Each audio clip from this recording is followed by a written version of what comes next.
In the earlier classes, you learnt that the temperature of a body is defined as its degree of coldness or hotness. We feel a body cold or hot because the temperature of the cold body is less than that of our body, and the temperature of a hot body is more than that of our body respectively. But this definition does not help us when it comes to measuring temperature. Let's conduct an experiment to understand this concept better. When a hot iron ball is dropped into a trough containing cold water, we observe the temperature of cold water increasing. Before we continue, let us define heat.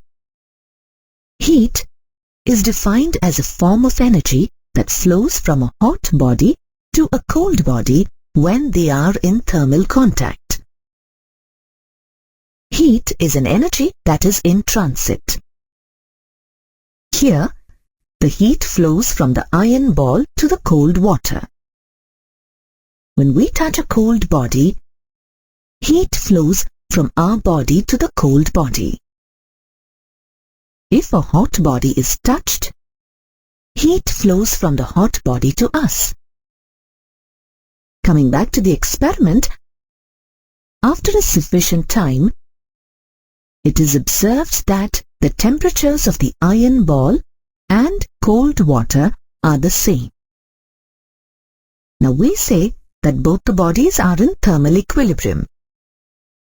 When two bodies are in thermal equilibrium, there will be no net exchange of heat energy between them.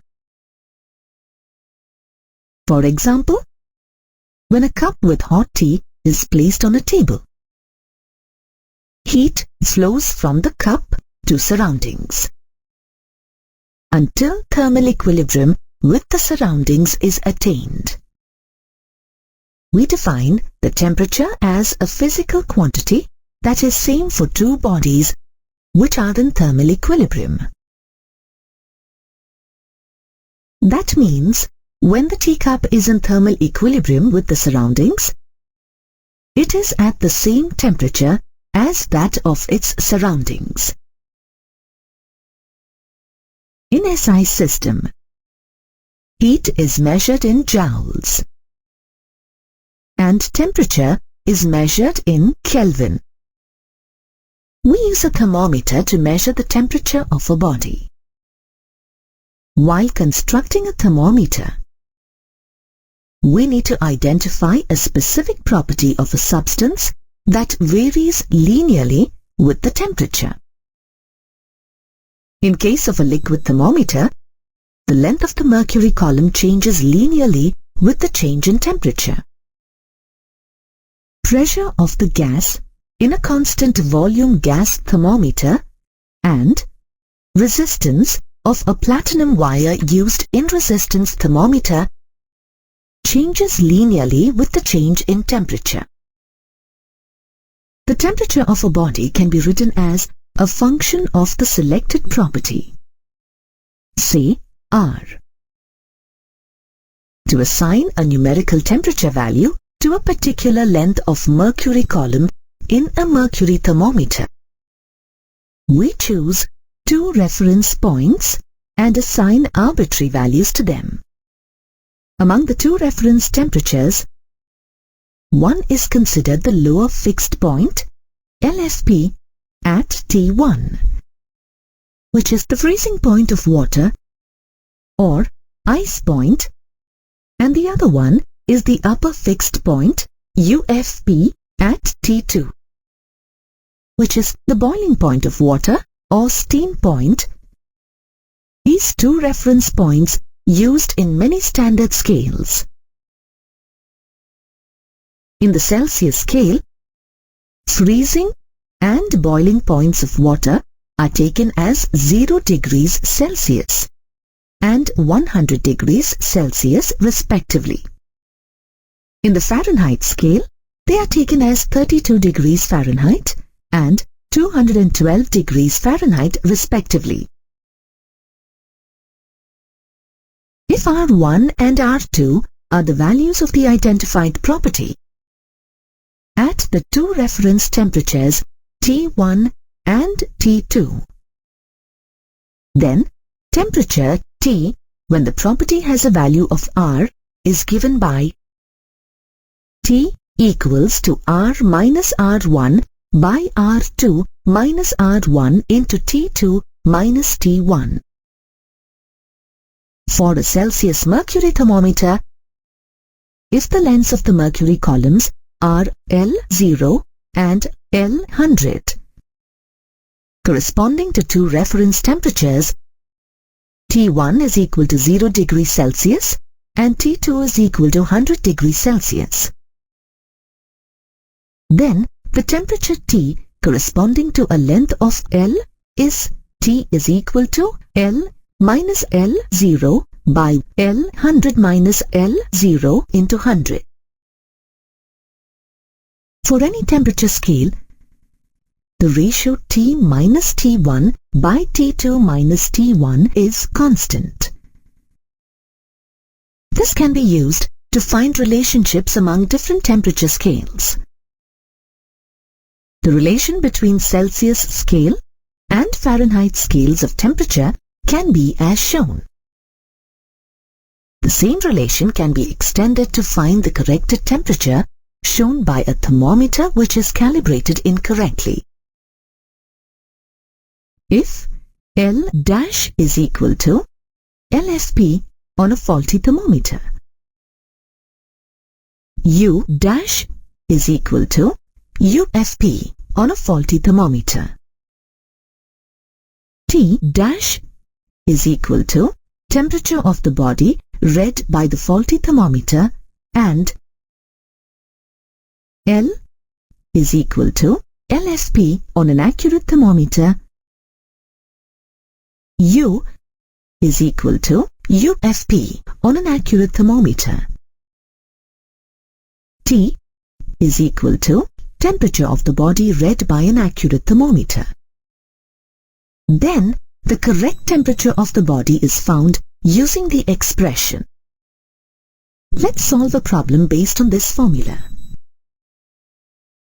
The LFP and UFP of a faulty thermometer are minus 5 degrees Celsius and 110 degrees Celsius respectively. If the temperature of a body measured using this faulty thermometer is 45 degrees Celsius, then what is the correct temperature of the body?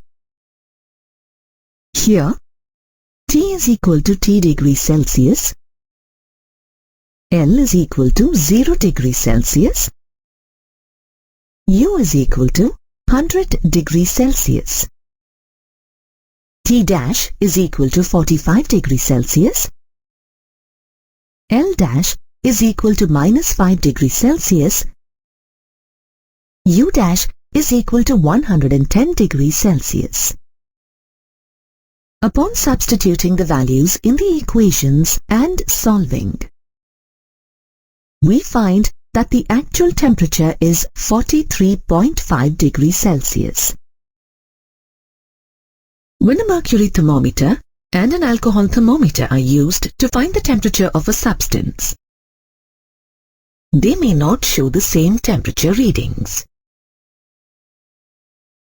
This is because the thermal properties of different substances are different, and the rate of expansion of a substance changes with temperature. That means the per degree expansion of a liquid is not uniform at all temperatures. The readings shown by different thermometers may coincide at calibration points, but may vary at other temperatures. Due to this, these thermometers are of no use when accurate measurement of temperature is needed. It is experimentally observed that the temperature readings of gas thermometers are independent of the gas used. Hence, these are more reliable for the accurate measurement of temperature. A gas thermometer works on the basis of variation in the pressure or volume with the temperature of the gas in it. Boyle's law states that if the temperature of a given mass of gas is constant, then its pressure is inversely proportional to its volume.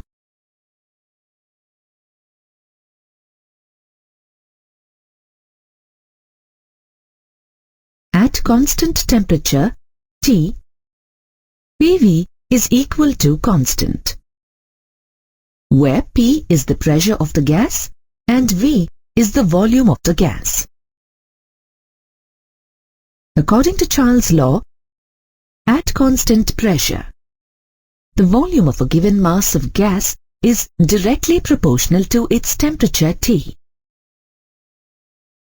Therefore, V by T is constant. On combining equations 1 and 2, we get PV by T is equal to constant. This is known as ideal gas law. PV is equal to mu RT is a generalized ideal gas equation, where mu is the number of moles of gas and R is 8.31 joule per mole per Kelvin, which is the universal gas constant. The constant volume gas thermometer works on the principle of the ideal gas law. Since PV is directly proportional to T, when the volume of a given sample of gas is constant, its pressure changes linearly with the temperature of the gas.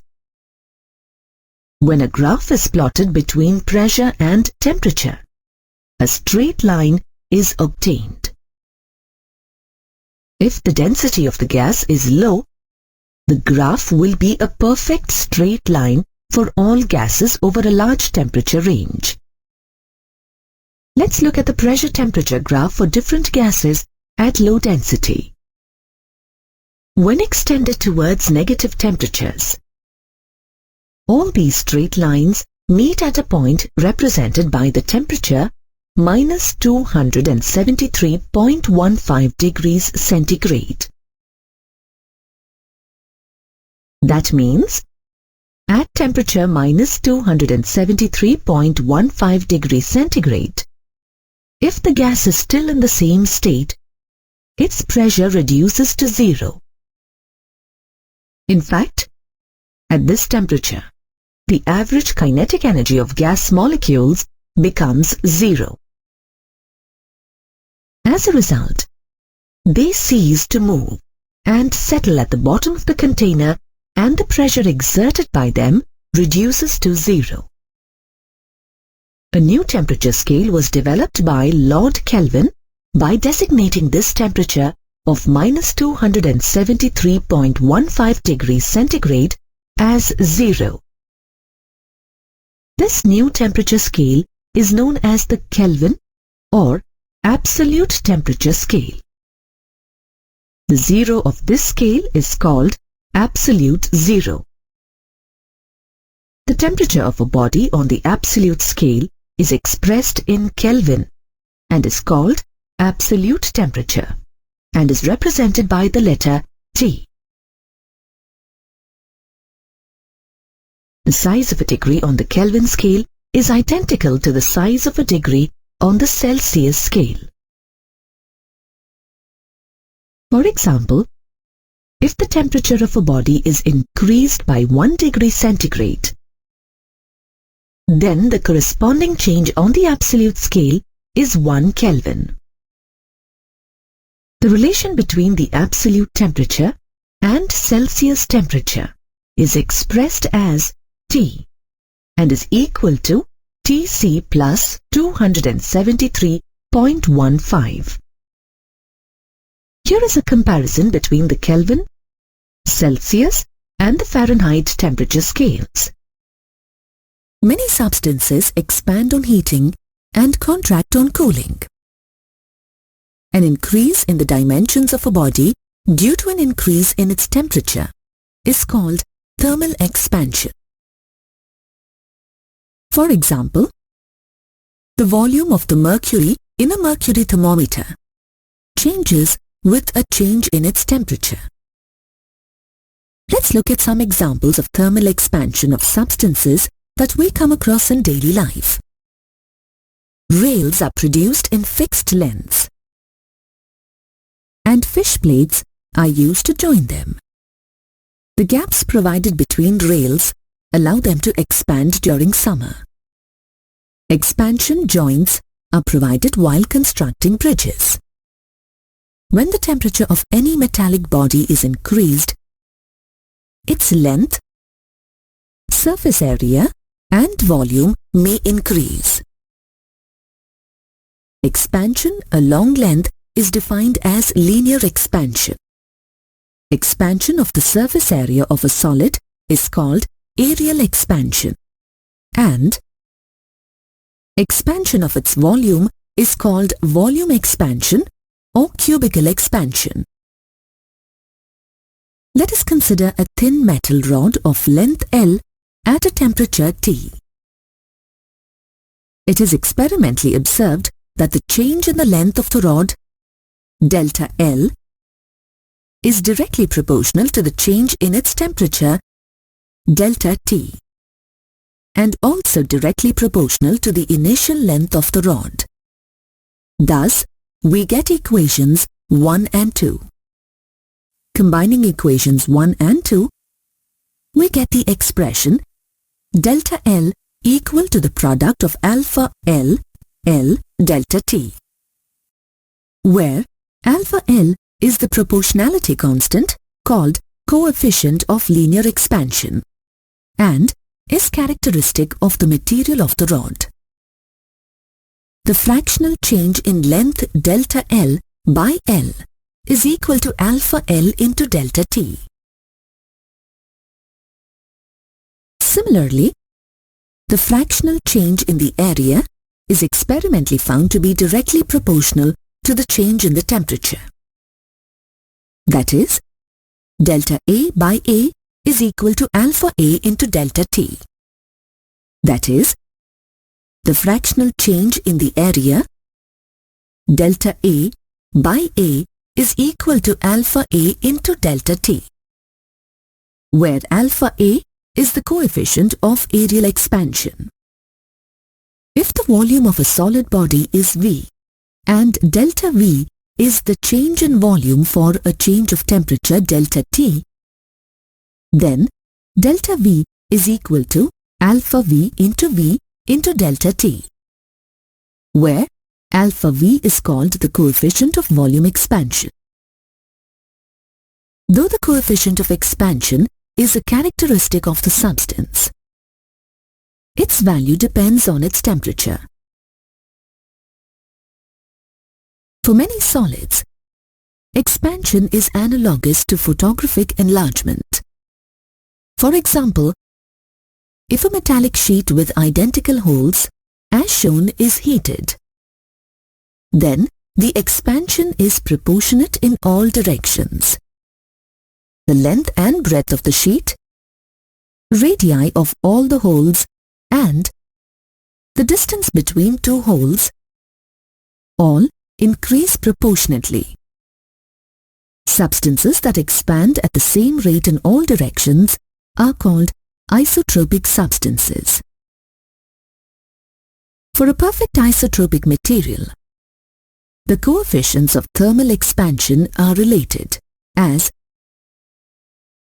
alpha V equals to 3 alpha L and alpha A equals to 2 alpha L. Let's prove the identity by considering a cube of length L naught. Its total surface area A naught equal to 6 L naught square and its volume V naught equal to L naught cube. When the temperature of the cube is increased by delta T, let the length of each side be increased by delta L. Therefore, the length of the side after expansion L equals to L naught plus delta L. Change in area delta A equals to 6 into L naught plus delta L whole square minus 6L naught square. This is equal to 6 into delta L square plus 2L naught delta L. The term delta L square can be ignored as the value is negligible. Then we get delta A is equal to 6 into 2L naught delta L. Now, by dividing delta A by A naught, we get 6 into 2L naught delta L by 6L naught square. On further simplification, we get alpha A equals to 2 alpha L. Let this be equation 1. Change in volume delta V equals to L naught plus delta L whole cube minus L naught cube. This is equal to L naught cube plus 3L naught square delta L plus 3L naught delta L square plus delta L cube minus L naught cube. The terms delta L square and delta L cube can be ignored as their values are negligible. Then we get delta V is equal to 3 into L naught square into delta L. Now by dividing delta V by V naught, we get 3 into L naught square delta L by L naught cube. On further simplifying, we get alpha V equals to 3 alpha L. Let this be equation 2. Let us now look at the expansion of solids at an atomic level. In a solid, the atoms are arranged in fixed positions. Expansion of a solid indicates that the average separation between the atoms is increased.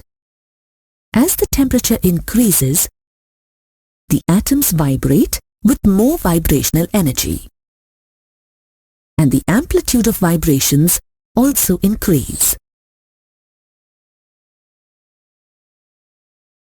The graph shown is the potential energy curve for two adjacent atoms in a solid as a function of their internuclear separation.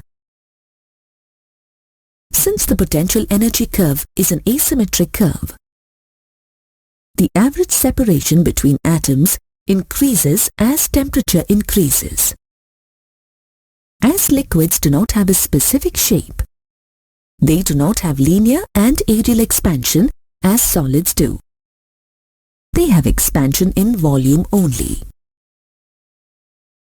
When a liquid in a container is heated, both the liquid and the container expand.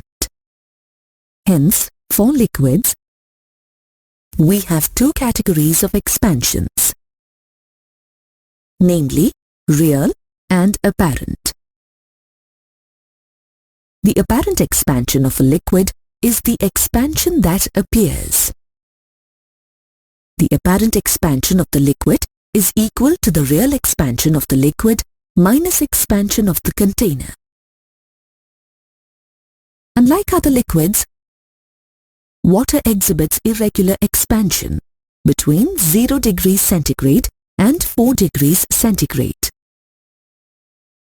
If the temperature of water is raised from 0 degrees centigrade to 4 degrees centigrade, instead of expanding, it actually contracts. This means a given mass of water occupies least volume and, as a consequence, will have maximum density at 4 degrees centigrade. This anomalous expansion of water enables aquatic animals and plants to survive in water. Lakes and ponds freeze first on the upper surface of water. The frozen water body, which is the ice, floats on the denser water. When a solid, liquid and a gas are heated, the gas expands more than the solid and the liquid. For ideal gas, PV is equal to mu RT. Let this be equation 1. If the pressure of the gas is constant, on differentiating equation 1, we get P delta V equals to mu R delta T. Let this be equation 2. On dividing equation 2 by equation 1, we get delta V by V is equal to delta T by T. But delta V by V is equal to alpha V into delta T. Hence, for an ideal gas, alpha V is equal to 1 by T. For gases, the coefficient of volume expansion is inversely proportional to the absolute temperature of the gas.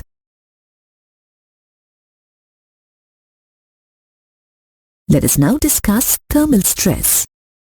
Consider a rod rigidly fixed at both ends to prevent expansion. If the temperature of the rod is changed, then the stress that develops in the rod is called thermal stress. The stress developed in a body when not allowing it to expand while heating is called thermal stress. If the length of the rod is L and delta L is the change in its length for a temperature change of delta T, then delta L by L is equal to alpha L into delta T.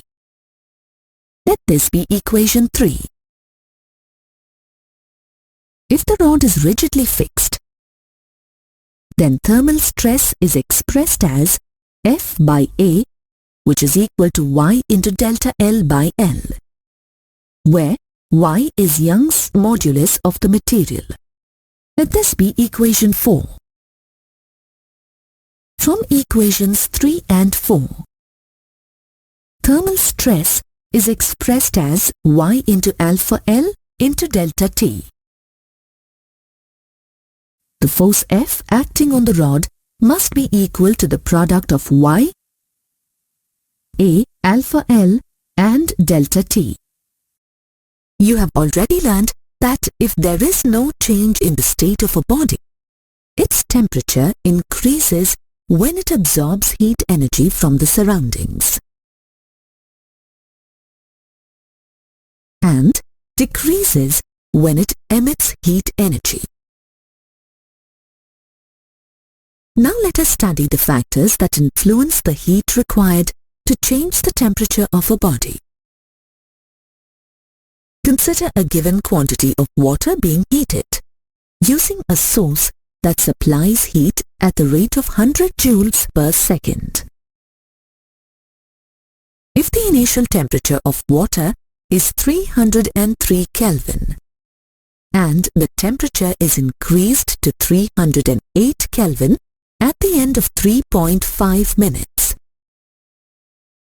and to 313 Kelvin at the end of 7 minutes,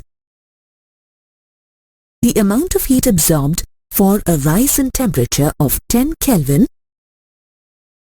is double the amount of heat absorbed for a rise in temperature of 5 Kelvin. This means the quantity of heat absorbed or emitted, delta Q, by a body is directly proportional to its change in temperature, delta T. Let this be equation 1. Heat capacity denoted by S of a body is defined as the heat absorbed or emitted per unit change in its temperature. Therefore, S is equal to delta Q by delta T. The SI unit of heat capacity is joules per Kelvin. In the experiment shown earlier, heat absorbed by the given quantity of water in 7 minutes can be expressed as delta Q equals to RT. Substituting the values of R and T, we get delta Q equals to 42,000 joules. The corresponding rise in temperature, delta T, is 10 Kelvin. Substituting the values of delta Q and delta T, the value of heat capacity S is 4,200 joules per Kelvin. Now let us double the quantity of water. Then the time required to raise the temperature from 303 Kelvin to 308 Kelvin is 7 minutes. This means when the mass of water is doubled, the heat required to raise the temperature by 5 Kelvin is also doubled. Hence, the quantity of heat, delta Q, required to raise the temperature of a body depends on its mass also. Therefore, delta Q is directly proportional to mass m. Let this be equation 2. From equations 1 and 2, we can write that delta Q is directly proportional to m delta T, or delta Q is equal to S m delta T, where S is the specific heat capacity of the substance. Specific heat capacity is the quantity of heat absorbed or emitted by a unit mass of a substance for a change in its temperature by 1 unit.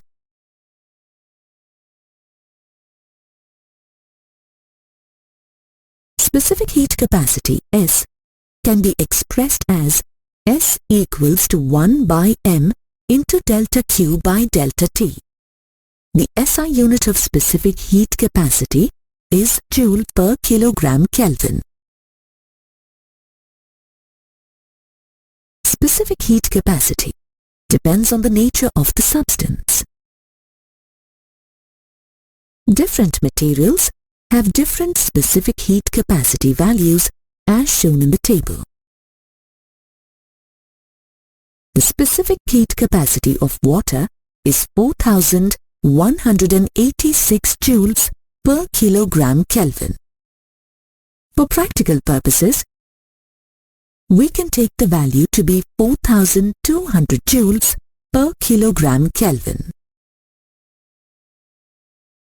Water is used as a coolant in automobile radiators because of its very high specific heat capacity. The specific heat capacity of a substance also depends on its temperature. Different amounts of heat are required for a unit rise in temperature of a unit mass of a substance at different temperatures. For example, the variation of the specific heat capacity of water with temperature is as shown. This is why a specific temperature range is given in the definition of calorie, which is a general unit of heat. A calorie is defined as the amount of heat required to raise the temperature of 1 gram of water from 14.5 degrees centigrade to 15.5 degrees centigrade. Sometimes, it is more convenient to describe the quantity of a substance in terms of moles, mu, rather than mass, m, when a given substance is expressed in moles.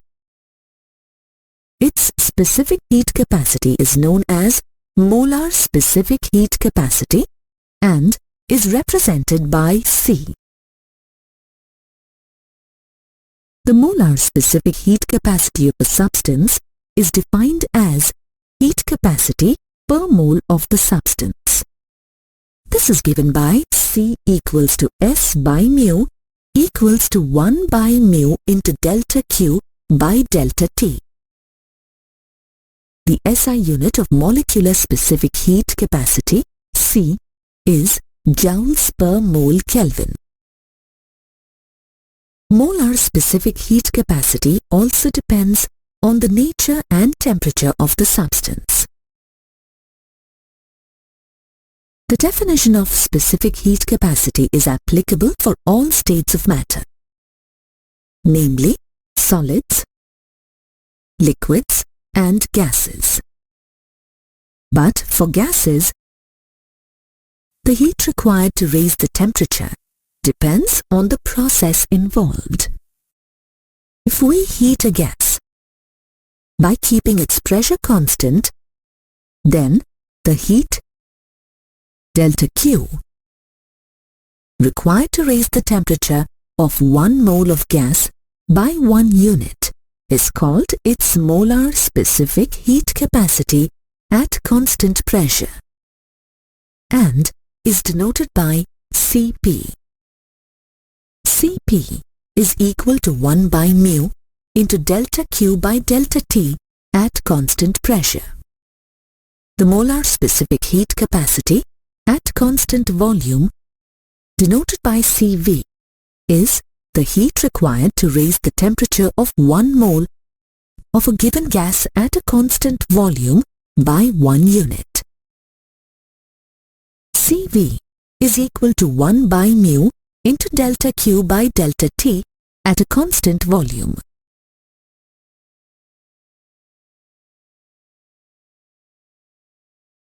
Let's take 2 iron rods, A and B, at 2 different temperatures and place them in a thermally insulated box and make sure they are in contact with each other. We know that heat energy flows from a hot body to a cold body. Since they are in a thermally insulated box, no heat escapes to the surroundings. Heat energy emitted by the hot body must be completely absorbed by the cold body. Even when more than 2 bodies are placed in a thermally insulated box, some bodies lose heat energy and other bodies gain heat energy. The total heat energy lost by the hot bodies must be completely absorbed by the cold bodies. This means when 2 or more bodies at different temperatures are brought into thermal contact, and if no heat is allowed to escape to the surroundings, then the total heat lost by the hot bodies must be equal to the total heat gained by the cold bodies. This is called the principle of calorimetry. Calorimetry is the science of measuring heat. Heat gained or lost by a body is expressed by the equation delta Q equals the product of M, S and delta T, where M is the mass of the body, S is the specific heat capacity of the body, and delta T is the change in temperature of the body. For example, an apple of mass 0.2 kilograms and specific heat capacity of 3640 joules per kilogram per Kelvin is placed in a refrigerator. If its temperature is changed from 30 degrees Celsius to 10 degrees Celsius, find the heat that flows out of the apple. Given that mass M equals to 0.2 kilograms, specific heat capacity S is equal to 3640 joules per kilogram per Kelvin. Change in temperature delta T is equal to 30 minus 10, which is equal to 20 degrees Celsius. Heat that flows out delta Q is equal to the product of M, S and delta T. Substituting these values and calculating, we get delta Q equal to 14,560 joules. In calorimetry experiments, a device known as a calorimeter is usually used to make heat measurements. A calorimeter consists of a small metallic vessel with a stirrer, and usually both are made of copper. The vessel is placed in a wooden box with insulating material surrounding the copper vessel in the box. This wooden box acts as a heat shield and reduces heat loss. There is a wooden lid on the top of the box, where there is a provision to place a thermometer and also to pass the stirrer through. Let us find the specific heat capacity of a solid using the principle of calorimetry.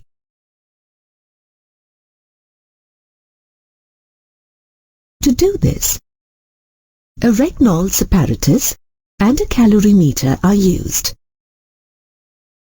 As we use water in the calorimeter, we need to take a solid that is denser than water and insoluble in water, say a metal ball.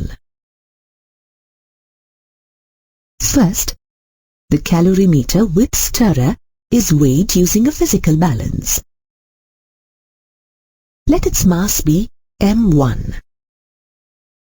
We now weigh the material used in the activity, that is, the metal ball. Let its mass be M2. Pour sufficient water into the calorimeter. And then the mass of the calorimeter and water is found to be M3. Then mass of the water is equal to M3 minus M1. Note the temperature of the water. Let it be T1. Now, heat the metal ball in the steam chamber of Reynolds apparatus till the thermometer in the apparatus shows a steady reading for a few minutes. And let the temperature of the metal ball be T2. The wooden partition separating the steam chamber and the calorimeter provides thermal insulation to the calorimeter from the chamber, so that there is no transfer of heat from the chamber to the calorimeter. Now bring the calorimeter below the sliding base of the steam chamber and slide open the base of the chamber. Drop the metal ball into the water in the calorimeter and stir the mixture for some time. Then note the equilibrium temperature T3. Let the specific heat capacity of the copper metal ball and water be S1, S2 and S3 respectively. Here, heat is lost by the hot metal ball and gained by the cold calorimeter and water. Heat lost by the metal ball is equal to M2 into S2 into T2 minus T3. Heat gained by the calorimeter is equal to M1 into S1 into T3 minus T1. Heat gained by the water is equal to M3 minus M1 into S3 into T3 minus T1. Applying the principle of calorimetry, heat lost by a hot body is equal to the heat gained by a cold body, which is expressed as M2 into S2 into T2 minus T3 equals M1 into S1 into T3 minus T1 plus M3 minus M1 into S3 into T3 minus T1. On further simplifying, S2 equals M1 into S1 into T3 minus T1 plus M3 minus M1 into S3 into T3 minus T1 by M2 into T2 minus T3. Matter exists in three states: solids, liquids, and gases. The transition of matter from one state to another is called change of state. The change of state from solid to liquid is called melting. And from liquid to solid, it is called fusion. A change of state from liquid to gas is called boiling or vaporization. And from gas to liquid is called condensation.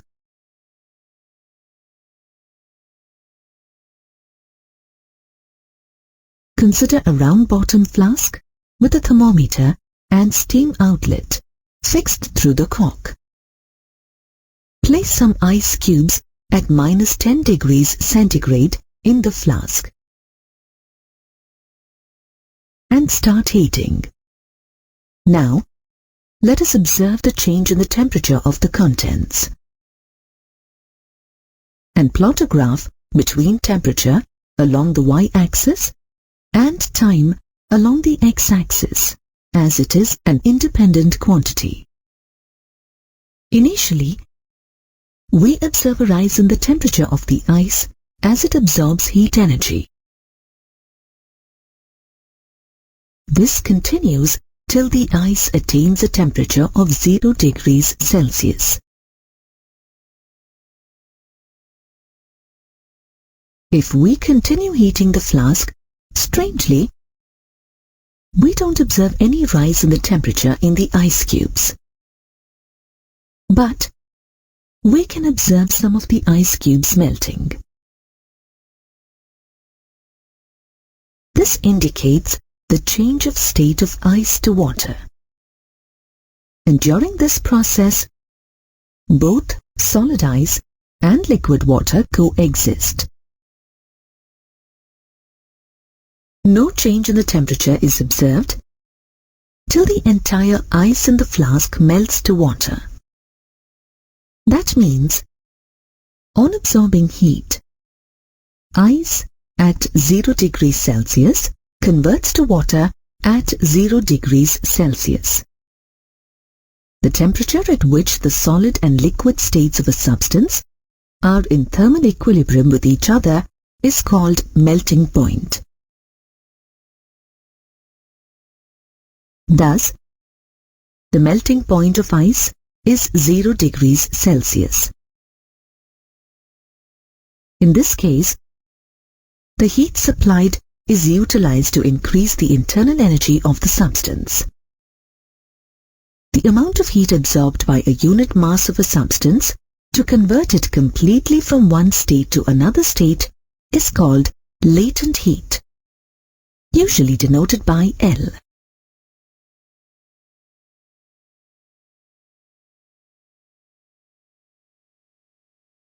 The word latent means hidden and is derived from the Latin root word latentum, which means to lie hidden.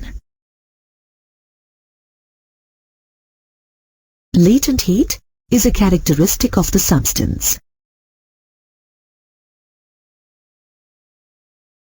If Q is the heat required to convert a substance of mass m completely from one state to another at a constant temperature, then Q is equal to the product of M and L,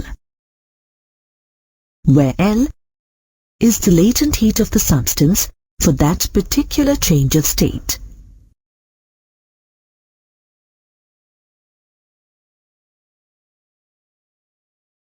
The latent heat in the case of solid to liquid transition is called latent heat of fusion, denoted by LF. If we continue heating the water in the flask, its temperature starts rising again and continues to rise to 100 degrees Celsius. As the water gets heated, first, the air that is dissolved in water forms small bubbles at the bottom of the container. After some time, steam bubbles form at the bottom of the flask and move upwards. As they reach the cooler water at the top, they condense and disappear. The process of bubbles of steam forming and reaching the surface intensifies, and we say that the water is boiling.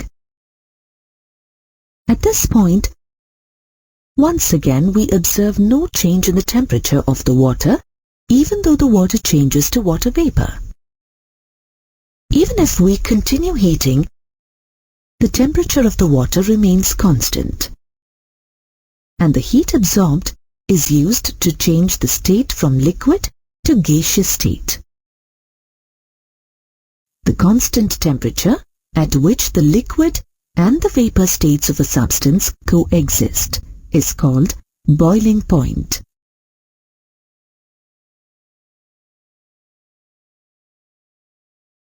The heat required to convert 1 unit mass of a substance completely from the liquid to gaseous state at its boiling point is called latent heat of vaporization and is denoted by LV. If the rate of heat supplied by the source is known, a temperature time graph can be converted into a temperature heat graph, which is usually called a heating curve. Some parts of the curve are parallel to the x-axis, and some of them are inclined. The inclined portions of the graph correspond to a particular state of the substance. The slopes of the inclined portions are not equal. This means a substance will have different specific heat capacities in different states. The temperatures corresponding to parallel portions of the graph correspond to melting and boiling points. The melting point and boiling point of a substance depends on pressure. If measured at standard atmospheric pressure, they are called normal melting point and normal boiling point. For example, the melting point of ice decreases with an increase in pressure.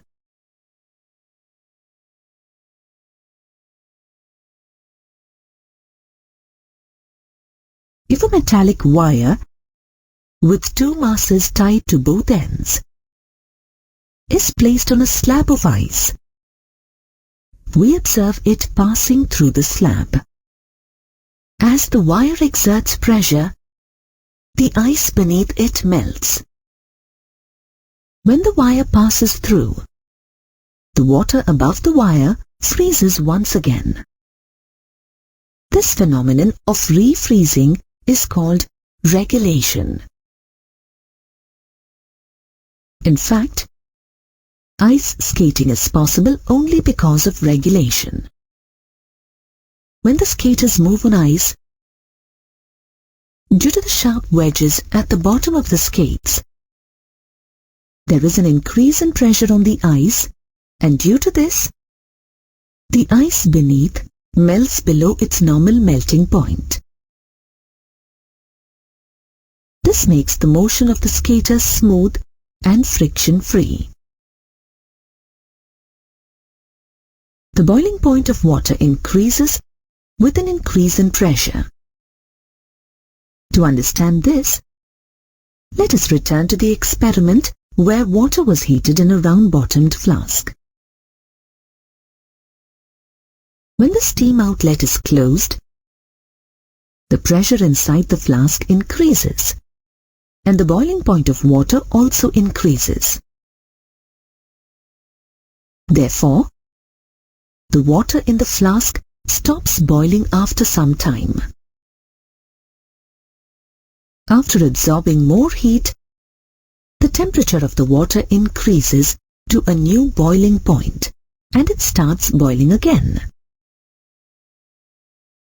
A pressure cooker works on this principle.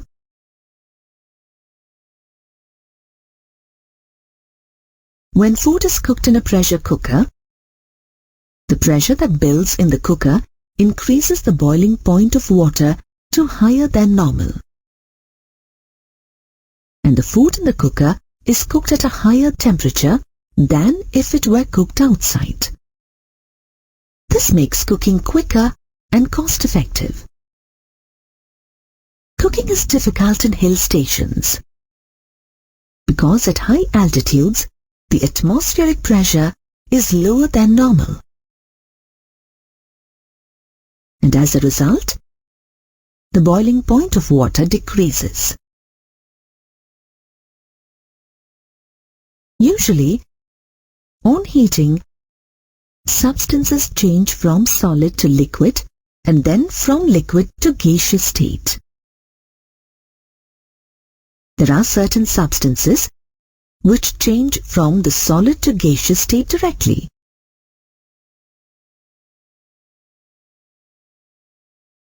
This phenomenon of changing directly from the solid to gaseous state is called sublimation. Dry ice and iodine are some examples of such substances. Transfer of heat takes place in 3 different modes. They are thermal conduction, convection, and radiation. First, let us learn about thermal conduction. Thermal conduction is a mechanism of heat transfer between 2 adjacent parts of a body, or between 2 bodies in thermal contact because of a temperature difference.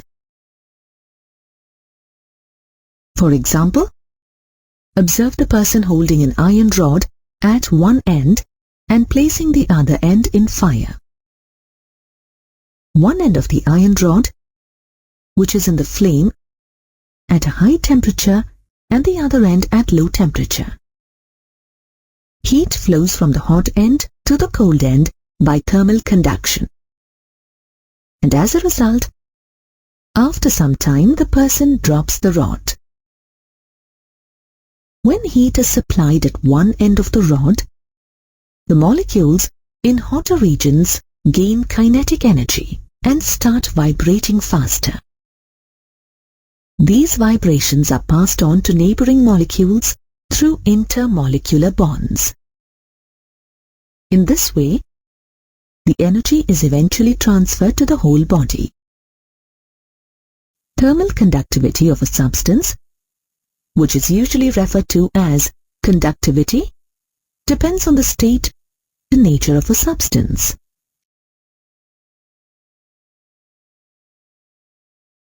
In solids, metals are very good conductors of heat.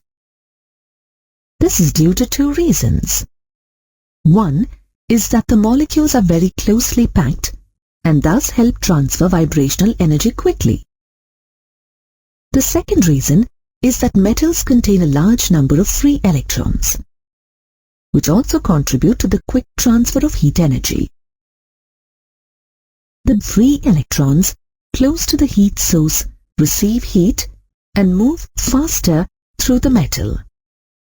During this process, they collide with molecules and other electrons and pass a part of their energy on to them. In the case of gases, the molecules are far apart and hence the exchange of energy among them is very difficult. Therefore, gases are very bad conductors of heat. In the case of liquids, the intermolecular space is more than in solids and less than in gases. Therefore, the conductivity of liquids is greater than that of gases, but less than that of solids. Now consider a metallic rod of length L and a cross-sectional area A. Let the two ends of the rod be maintained at two different constant temperatures, T1 and T2. These temperatures are maintained by placing one end of the rod in a steam chamber and the other in a chamber with flowing water. Temperatures T1 and T2 are maintained in such a way that T1 is greater than T2. The end of the rod where the temperature is T1 is hotter than the other. Let us also assume that the rod is fully insulated and there is no loss of heat to the surroundings. Heat starts flowing from the hot end to the cold end, and after some time there will be a steady flow of heat through the rod. The rate of heat flow is defined as heat current H. If delta Q is the heat flowing across any cross-section in time, delta T, then heat current H is equal to delta Q by delta T. Let this be equation 1. In a steady state, the temperature of the rod decreases uniformly from the hot to the cold end of the rod. The change in temperature per unit length is defined as the temperature gradient.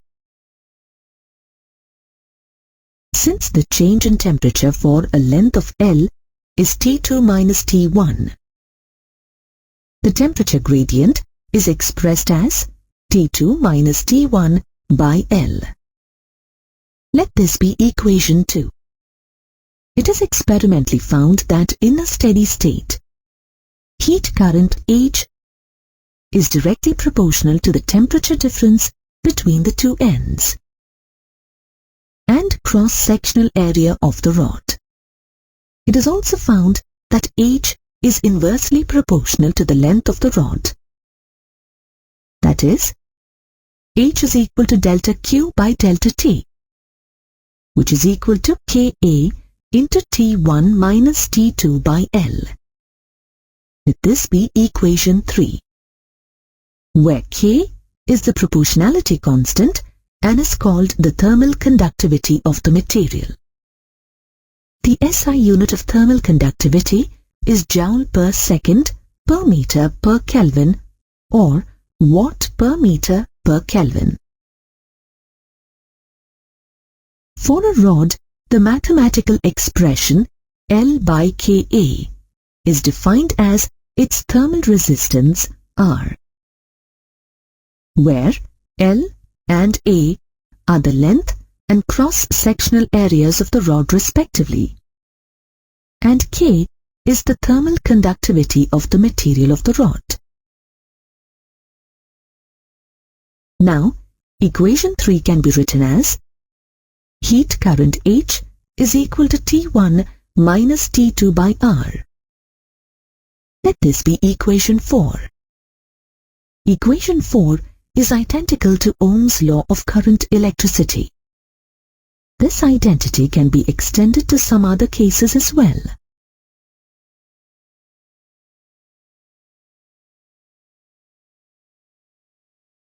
For example, if two rods of thermal resistances R1 and R2 are connected in series, then the equivalent thermal resistance R of the combination is expressed as R is equal to R1 plus R2. On the other hand, if they are connected parallelly, then the equivalent thermal resistance of the combination R can be found using the relation 1 by R is equal to 1 by R1 plus 1 by R2. Now consider two bars each of length L and a cross-sectional area A. The bars, made of different material of thermal conductivity K1 and K2 respectively, are soldered end to end, and the free ends are maintained at two different temperatures T1 and T2. with T1 greater than T2. In a steady state, heat current in the first rod is equal to heat current in the second rod. If the junction temperature is T0, then K1A into T1 minus T0 by L is equal to K2A into T0 minus T2 by L. Or K1 into T1 minus T0 is equal to K2 into T0 minus T2. The junction temperature T0 is equal to K1 T1 plus K2 T2 by K1 plus K2. Since heat current through the combination is equal to heat current through the first rod, if the equivalent thermal conductivity of the combination of two conductors is K, then we can write Ka into T1 minus T2 by 2L is equal to K1A into T1 minus T0 by L. On simplifying, we get K into T1 minus T2 is equal to 2K1 into T1 minus T0. Substituting the value of T0, we get K into T1 minus T2 is equal to 2K1 into T1 minus K1 T1 plus K2 T2 by K1 plus K2. On further simplifying, we get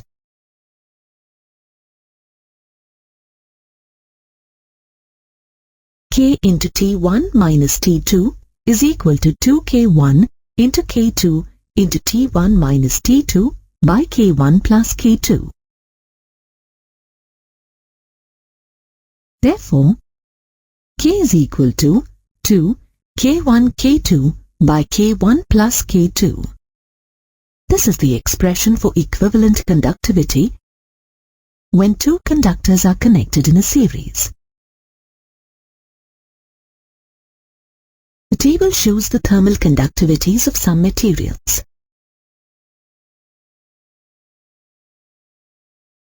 Metals have very high thermal conductivities and hence conduct heat rapidly.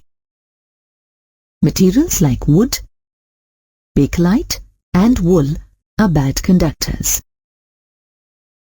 When loss of heat by conduction is to be restricted, the body must be surrounded by an insulating substance. For example, we use woolen clothes in winter to prevent loss of heat, as the air is entrapped in the pores of the wool fabric, which acts as an insulator. When heat is to be transmitted faster, good conductors are used in the process. For example, cooking utensils, water coolant systems in car radiators, and nuclear power plants all use good conductors.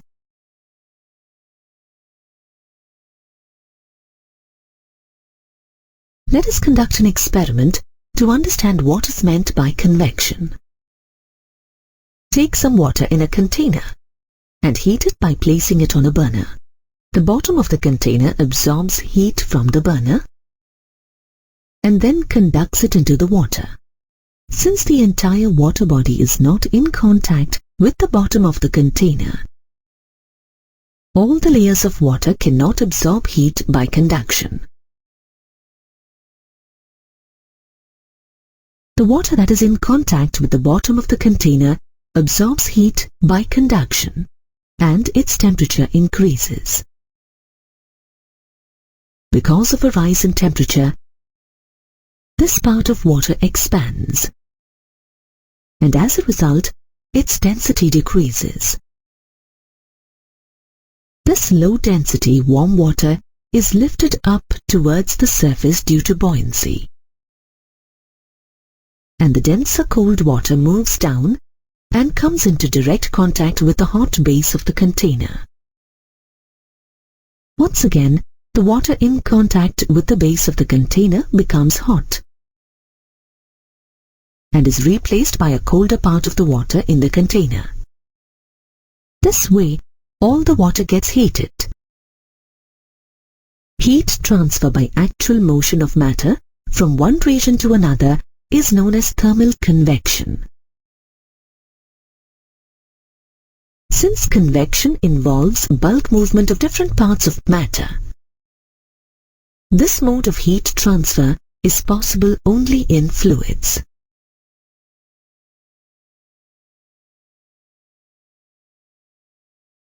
Thermal convection can be natural or forced. If the convection is caused by difference in density due to thermal expansion, then it is called natural convection. The heating of water is an example of natural convection. Gravity plays an important role in natural convection. That is why, in natural convection, heating is always in the upward direction.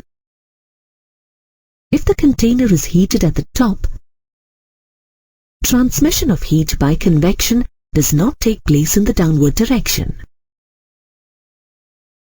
Natural convection is responsible for many day-to-day phenomena. For example, in coastal areas, wind blows from the sea to the land in the daytime. This is known as sea breeze. The sea water warms up slower than the land because of high specific heat capacity of water. As a result, the air above the land becomes hotter and moves up, creating a low pressure area. Now, the air above the seawater moves towards the land and forms the sea breeze. During the night time, exactly the reverse process takes place. Air moves from the land to the sea. This is known as land breeze. Trade winds are another example of natural convection. The steady surface winds blowing from the northeast and the southeast towards the equator are called trade winds.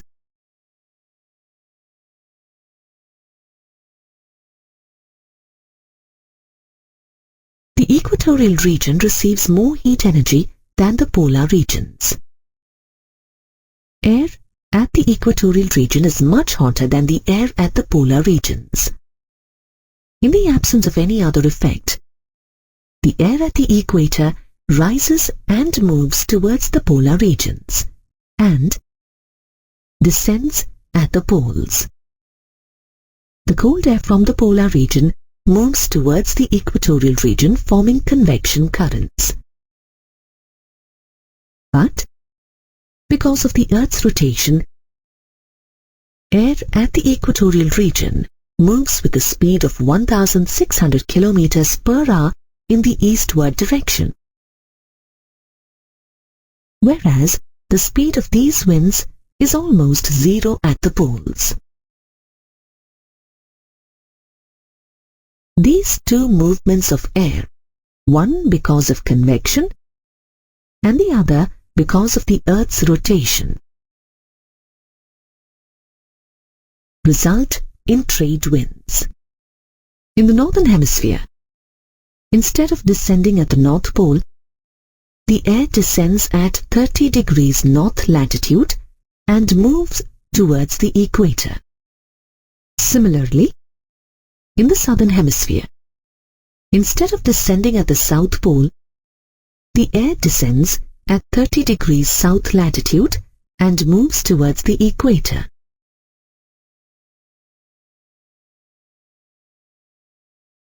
Let us now discuss forced convection.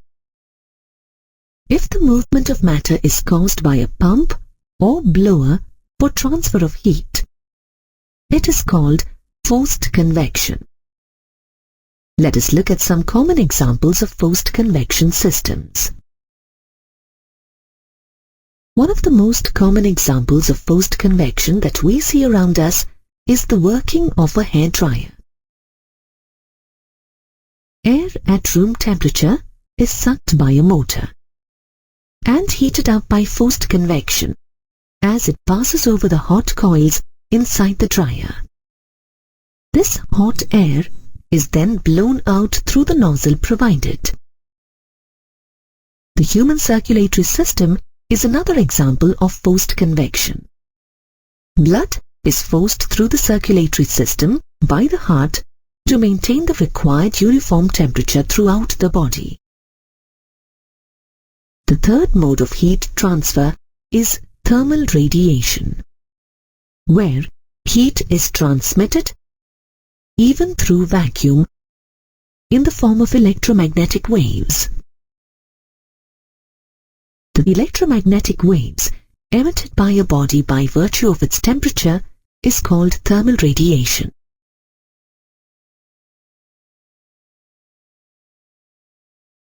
Heat energy received from the sun is in the form of radiation. Like any other electromagnetic waves, thermal radiation can travel at a speed of 3 × 10⁻⁸ meters per second. In fact, all bodies emit thermal radiation. The rate of emission of thermal radiation depends on the temperature of the body. When thermal radiation falls on a body, it is partly absorbed and partly reflected. The amount of heat absorbed by a body depends on its color. Black bodies have a greater capacity of absorbing radiant energy. This is the reason why we wear light-colored clothes during summers and dark-colored ones during winters. A thermos flask is designed to minimize heat loss by all the 3 modes of heat transfer. This consists of a double-walled, evacuated glass vessel with its inner and outer walls coated with silver. The vacuum between the 2 walls prevents heat loss by conduction and convection. The silver coating on the walls prevents exchange of heat by radiation. Therefore, heat transfer is minimized by controlling conduction, convection, and radiation.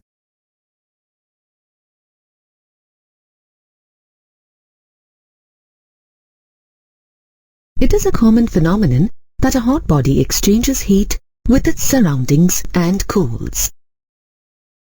The heat lost by the body to its surroundings per unit time is called the rate of cooling of the body and depends on several factors. Let's conduct an experiment to study the factors that influence the rate of cooling of a body.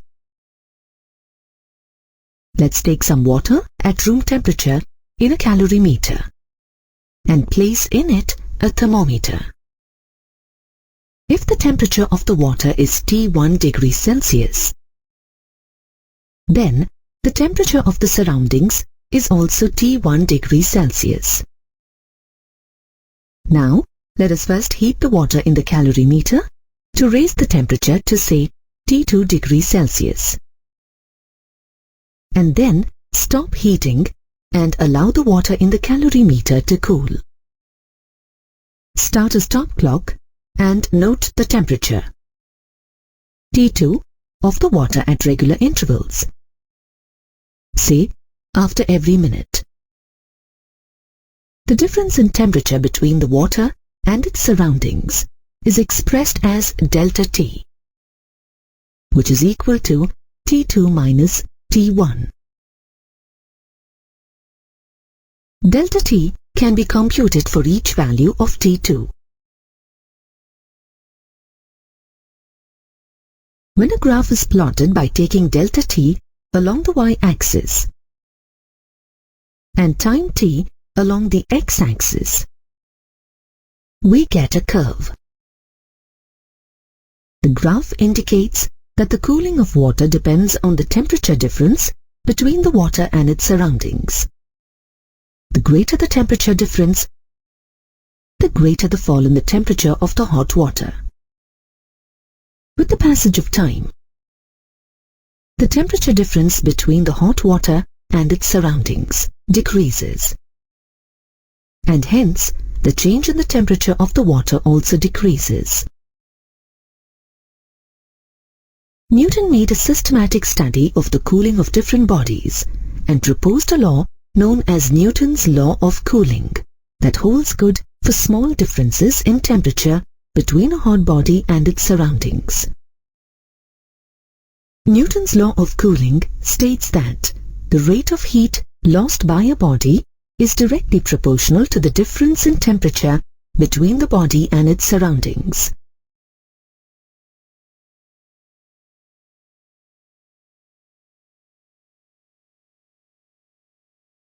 If a body is at a temperature T2 degrees Celsius and its surroundings are a temperature of T1 degrees Celsius, where T2 is greater than T1, then the rate of loss of heat is expressed as minus dQ by dt is proportional to T2 minus T1, or minus dQ by dt is equal to K into T2 minus T1.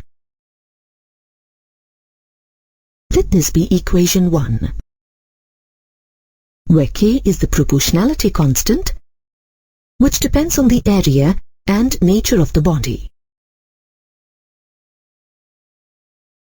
Let the mass of the body be m, whose specific heat capacity is S, at an initial temperature T2, with its surroundings at a temperature T1. If the temperature of the body is changed by delta T2 because of a small loss of heat delta Q in a small interval of time delta T, then delta Q can be expressed as a product of M, S and delta T2. Then the rate of heat loss is equal to delta Q by delta T equals to Ms delta T2 by delta T. Let this be equation 2.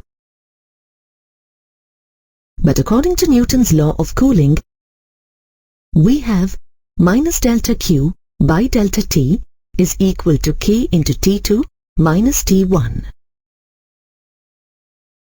Let this be equation 3. Combining equations 2 and 3, we get minus Ms into delta T2 by delta T is equal to K into T2 minus T1, or delta T2 by T2 minus T1 is equal to minus K by Ms into delta T. Let this be equation 4. Taking limits on both sides, we get dT2 by T2 minus T1 is equal to minus K by Ms into dt. On integrating this expression on both sides and simplifying, we get log to the base e T2 minus T1 is equal to minus K by Ms into T plus C. Let this be equation 5. This can also be written as T2 minus T1 is equal to e to the power minus K by Ms into T plus C, which is equal to e raised to the power C into e raised to the power minus K by Ms into T. Let this be equation 6. If we define K equal to K by Ms and C equal to e raised to the power C, then equation 6 becomes T2 minus T1 is equal to C into e to the power minus kt, or T2 is equal to T1 plus C into e to the power minus kt. Let this be equation 7. This equation can be used to calculate the time taken for a body to cool through a particular range of temperature. The law is applicable to small temperature differences. Even when the transfer of heat is due to a combined effect of conduction, convection, and radiation, the rate of cooling is proportional to the difference in temperature.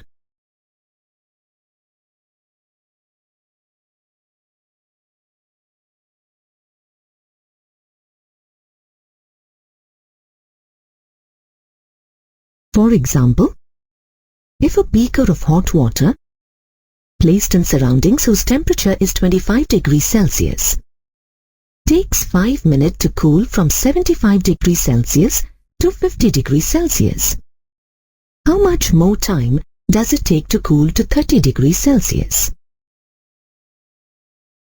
Using Newton's law of cooling, minus delta T2 by delta T is equal to K into T2 minus T1. Therefore, minus delta T2 by T2 minus T1 is equal to K into delta T. Let this be equation 1. This can be written as a change in the temperature by temperature of the body minus temperature of the surroundings is equal to K into time. It is given that the initial temperature of the body is 75 degrees Celsius and its temperature after 5 minutes is 50 degrees Celsius. Since the temperature of the hot body is not constant, the average of the initial and final temperatures has to be calculated to arrive at the value of T2. When the body is cooled from 75 degrees Celsius to 50 degrees Celsius in 5 minutes, the average temperature of the body is the average of 75 degrees Celsius and 50 degrees Celsius, which is equal to 62.5 degrees Celsius. Delta T2 is equal to minus 25 degrees Celsius. Minus delta T2 is equal to 25 degrees Celsius. Delta T is equal to 5 minutes. Substituting these values in equation 1, we get 25 by 62.5 minus 25 is equal to K into 5. On further simplifying, we get K is equal to 5 by 37.5. Now, the values to calculate the time for the water to cool from 50 degrees Celsius to 30 degrees Celsius are the average of 50 degrees Celsius and 30 degrees Celsius is 40 degrees Celsius, and hence T2 is equal to 40 degrees Celsius. T1 is equal to 25 degrees Celsius. Delta T2 is equal to minus 20 degrees Celsius. Minus delta T2 is equal to 20 degrees Celsius. We need to find the value of T.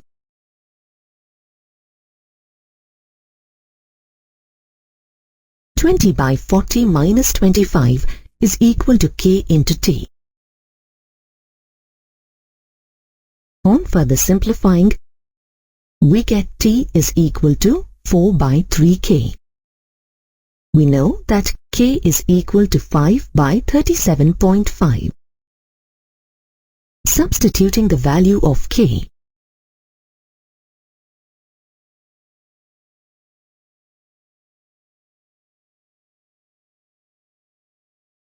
and simplifying, we get the value of T equal to 10 minutes.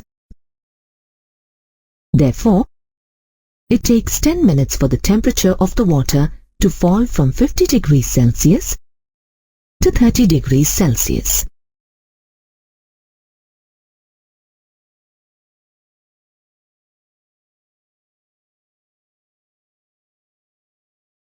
Newton's law of cooling can be verified by conducting the following experiment. A double-walled vessel is filled with water between the walls, and the mouth of the vessel is closed with a cork through which a thermometer is inserted. Let the temperature reading be T1 degrees Celsius.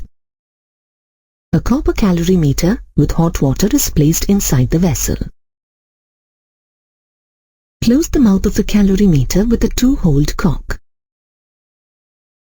With a stirrer passing through one hole and a thermometer through the other, let the reading in this thermometer be T2 degrees Celsius. The temperature of the hot water in the calorimeter is noted after equal intervals of time.